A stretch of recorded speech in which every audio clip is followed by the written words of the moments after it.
Introducing H20 from Hubbell Power Systems.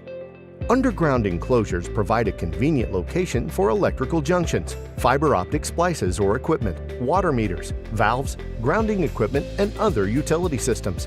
These enclosures are located in a variety of locations, with most found in areas away from deliberate vehicle traffic. Some enclosures are found adjacent to public roadways, where incidental vehicle traffic is possible.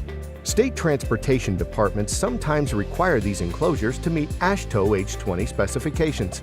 In other cases, enclosures may be located off of the roadway, but within a heavily trafficked parking lot or similar paved area. These applications are ideal for the new Quazite H20 assemblies.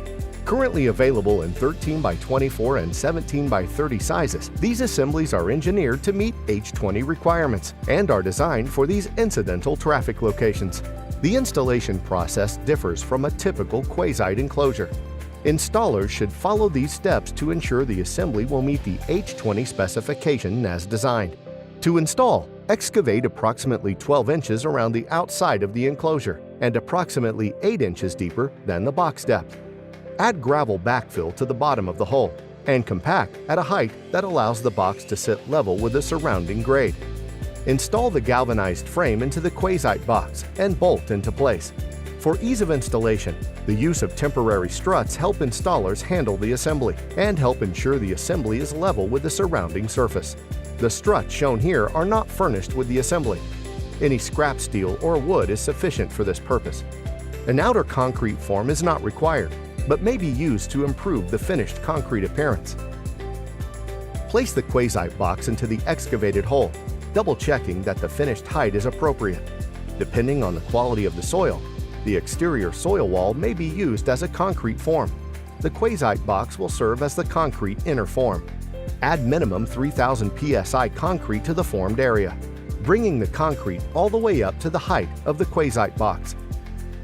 Carefully work concrete under the galvanized steel frame. Vibrate the concrete or work the concrete to ensure even coverage. Finish the concrete surface as desired. Once the concrete is cured, the galvanized steel cover can now be set into place on the steel frame and bolted down. Once the concrete is cured, backfill any remaining voids with soil. Allow the concrete to cure entirely before the enclosure is ready for duty. Properly installed, Quazite H20 enclosures will offer many years of tamper-resistant utility protection. Contact your local Quazite representative for more information about AASHTO H20 enclosures. Thank you for your interest. We look forward to helping you with your next project.